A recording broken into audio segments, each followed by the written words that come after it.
Приветствую всех зрителей на канале Панцера-Гренадера. В этом видео мы подробно рассмотрим иерархию воинских званий общих СС и Waffen-СС, а также погоны и знаки различия военнослужащих. Сразу отмечу, что мы не пропагандируем фашизм, нацизм и другие преступные идеологии. Видео создано в ознакомительных целях и носит исключительно исторический характер. Традиционным цветом униформы СС был черный, однако в 1938 году он был заменен на светло-серый. Иерархия званий общих СС и Waffen-СС в целом схожа, но все же имелись некоторые различия. В общих СС существовало два звания для кандидатов на вступление в ряды СС – Бевербер и Анвертер. Бевербер даже не имел права носить эсэсовскую форму, а Анвертеру разрешалось надеть ее только в годовщину Мюнхенского пивного путча, но без погон и петлиц. В Waffen-СС кандидатских званий не было. Наименьшее звание именовалось по специальности военнослужащего, например, стрелок – Schütze, артиллерист – канонир, кавалерист – Рейтер, сапер – пионер. Эквивалентным званием в общих СС было эсэсман. Погоны были чисто черного цвета, с белым кантом по краям. Петлицы, нашивавшиеся на воротник, представляли собой параллелограммы черного цвета с размерами 40 на 55 мм. В правой петлице размещались две руны ЗИГ. У солдат иностранных дивизий СС на правой петлице помещалась эмблема соответствующей дивизии. Левая петлица в любом случае оставалась чисто черной. Следующим по старшинству званием Waffen-СС было Обершутце, по аналогии с вермахтом. Старший артиллерист – оберканонир, старший сапер – оберпионир и так далее. Погоны и петлицы имели такой же вид, как и у Schütze, только на левый рукав, выше локтя, нашивался круг диаметром 5 см с серебристой звездой в центре. Эквивалентного звания в общих СС не было. Обершутце, как правило, вооружался винтовкой карабина 98К. Третьим по старшинству Waffen-СС и четвертым в общих СС было звание СС-штурман. Оно соответствовало гефрайтеру в вермахте и ефрейтору в Красной армии. Погоны остаются без изменений, а вот на левую петлицу поперек добавлялся один ряд двойного сутажного шнура светло-серого цвета. Помимо этого, штурману полагалось носить нарукавную нашивку в виде равностороннего треугольника черного цвета с одним рядом алюминиевого галуна. Штурман мог исполнять обязанности второго номера пулеметного расчета, телефониста или разведчика. Последнее звание рядового состава в Waffen-СС и общих СС – ротенфюрер. В Waffen-СС ротенфюрер мог быть первым номером пулеметного расчета, квалифицированным снайпером, радистом, водителем бронемашины, механиком-водителем танка или наводчиком орудия. Эквивалентным званием в вермахте было обергефрейтер. Погоны ротенфюрера выглядели как и у других солдат рядового состава. Нарукавная нашивка была аналогична штурманской, только рядов алюминиевого галуна было два. На левую петлицу крепилось два ряда двойного сутажного шнура. Таким образом, звание можно было определить как по нарукавной нашивке, так и по левой петлице. Если вы досмотрели видео до этого момента, не поленитесь оценить его лайком или дизлайком. Активность зрителей очень важна для продвижения ролика в тренды YouTube.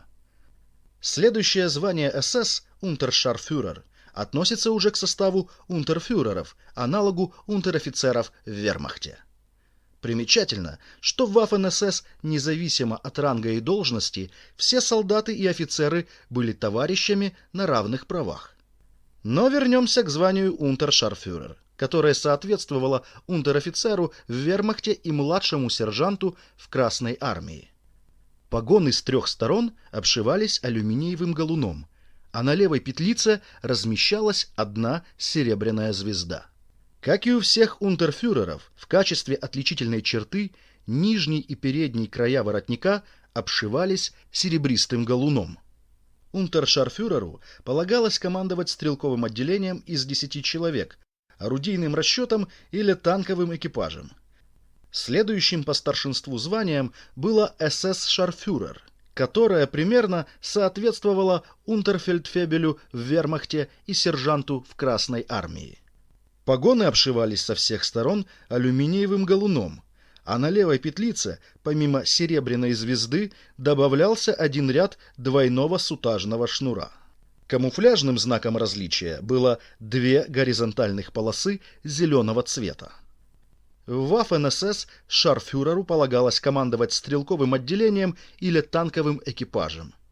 Военнослужащий также мог исполнять должность заместителя командира стрелкового взвода. Вооружался он, как правило, пистолет-пулеметом МП-40. Звание СС обершарфюрер приравнивалось к фельдфебелю в вермахте и старшему сержанту в Красной армии. Помимо обшивки алюминиевым галуном, на погоны добавлялась 1 серебряная звезда, а на левой петлице размещалось 2 серебристых звезды по диагонали. Камуфляжным знаком различия служили 3 горизонтальные полосы зеленого цвета. В Waffen-СС обершарфюрер был заместителем командира стрелкового взвода из 50 человек, а при нехватке кадров мог и возглавить его. В Панцерваффе он командовал танковым экипажем или танковым полувзводом из 2 танков. Вооружался пистолет-пулеметом или пистолетом. Следующее звание СС, гауптшарфюрер, до 1942 года было высшим в составе унтерфюреров.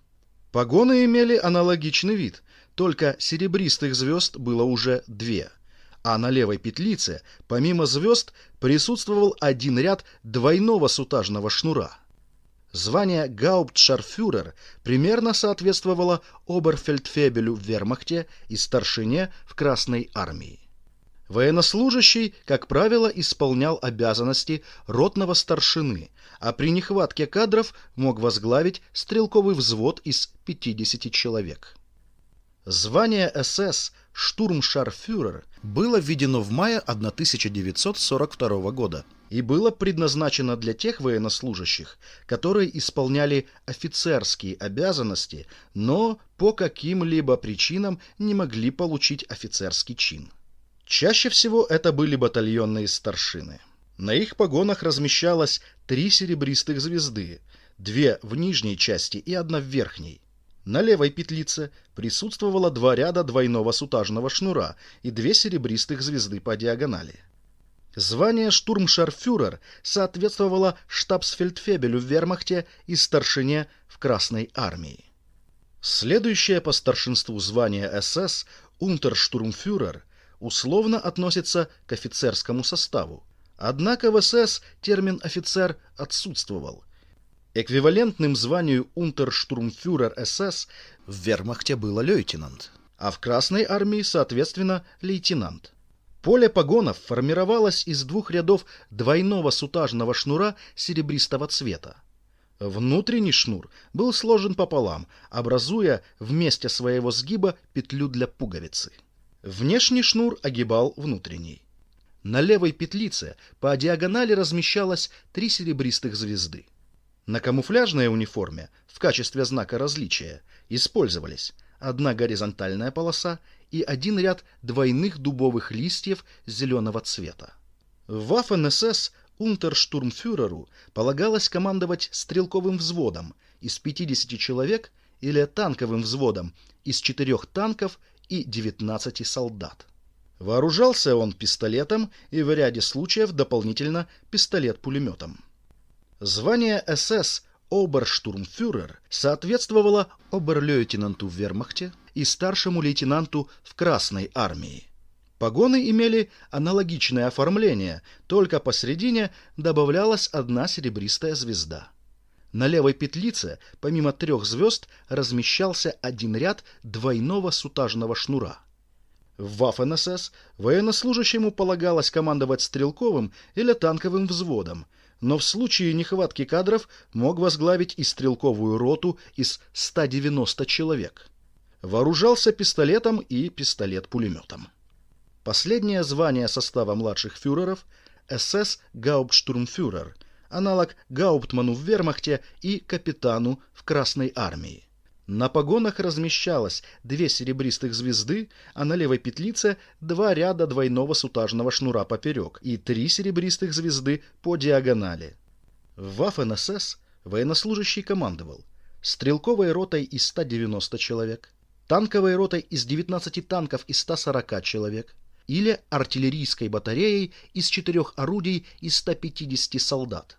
Гауптштурмфюрер вооружался пистолетом и обеспечивался личным транспортом с шофером.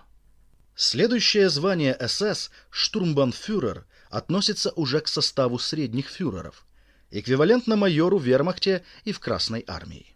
Погоны сплетались из двойных сутажных шнуров серебристого цвета в сложный рисунок, прозванный гусеницей. На левую петлицу по углам помещалось 4 серебристых звезды. В Waffen-СС военнослужащему предписывалось командовать пехотным батальоном из 860 человек или танковым батальоном из 50-70 танков.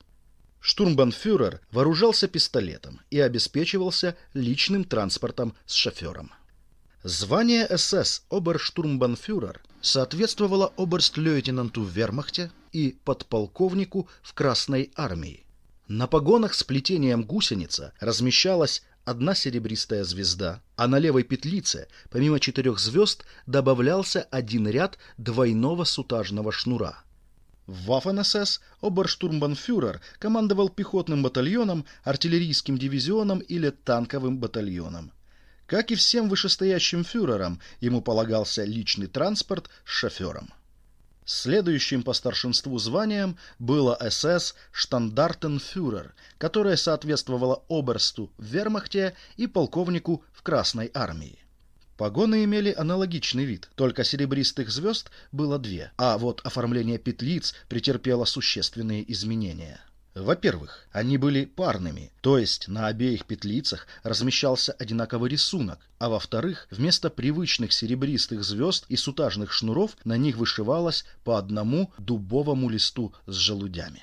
До мая 1942 года дубовые листки были изогнутыми, а после изменения стали прямыми.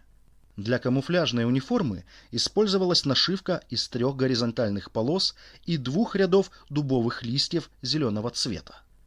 В Waffen-СС штандартенфюреру полагалось командовать пехотным, артиллерийским, кавалерийским или танковым полком. Последним званием средних фюреров было СС-оберфюрер. Эквивалентного звания нет ни в вермахте, ни в Красной армии. Оно находится между полковником и генерал-майором. Погоны имели точно такой же вид, как и у штандартенфюрера, а на обоих петлицах вместо 1 дубового листа размещалось 2. Кстати, петлицы всех офицеров, начиная от унтерштурмфюрера, имели серебристый кант, которого не было на знаках различия рядового состава. В Waffen-СС оберфюрер возглавлял полк, а в общих СС – территориальное подразделение Абшнит. Следующее звание СС, бригада-фюрер, относится уже к генеральскому составу. Оно соответствует генерал-майору в вермахте и в Красной армии. Погоны сплетались рисунком гусеница из тройного сутажного шнура, крайние пряди которого были золотистыми, а центральная серебристого. Подкладка погонов для всех генералов СС была серого цвета. Петлицы были парными и имели серебристый кант. До мая 1942 года на петлицах бригады фюрера серебристой нитью вышивалось 2 дубовых листа, а внизу добавлялась 1 серебряная звезда. Позже, с появлением нового генеральского звания, рисунок петлиц бригады фюрера заменили на 3 дубовых листа без звезд. На камуфляжной униформе знаком различия служила нарукавная нашивка, состоящая из 1 горизонтальной полосы и 1 ряда дубовых листьев желтого цвета. Военнослужащему предписывалось командовать пехотной, моторизованной, танковой, горнострелковой или кавалерийской дивизией, а это около 17 тысяч солдат. Звание СС группенфюрер соответствует генерал-лейтенанту в вермахте и Красной армии. Погоны имели аналогичное оформление, только добавлялась 1 серебристая звезда по центру. На петлицах до мая 1942 года вышивалось 3 серебристых дубовых листа, а позже крепилась еще серебристая звезда в нижней части. Военнослужащий командовал армейским корпусом, состоявшим из 2-3 дивизий, а это около 35 тысяч-50 тысяч солдат. Следующее генеральское звание СС Обергруппенфюрер соответствует генералу рода войск в вермахте и генерал-полковнику в Красной армии. Погоны имеют неизменное плетение и расцветку, только серебристых звезд становится 2. До мая 1942 года на петлицах помимо 3 серебристых дубовых листьев размещалась 1 звезда. Позже была добавлена 2 звезда. В общих СС обергруппенфюрер возглавлял оберабшнит большого размера, а в Waffen-СС командовал, как правило, однородным по составу армейским корпусом из 3-4 дивизий. Это около 50-70 тысяч человек. Следующее генеральское звание СС Оберстгруппенфюрер имело только 4 человека. Звание было введено в мае 1942 года из-за резко возросшей штатной численности СС. Именно оно стало виновником, в кавычках, изменения рисунков всех петлиц генеральского состава. Звания соответствуют генерал-оберсту в вермахте и генералу армии в Красной армии. Погоны имеют неизменное оформление, только серебристых звезд на них становится 3. На парных петлицах вышивается по 3 серебристых дубовых листа и добавляется по 3 звезды в нижней части. На камуфляжной униформе знак различия выглядит как широкая горизонтальная полоса желтого цвета с 3 серебристыми звездами и 1 рядом дубовых листьев сверху.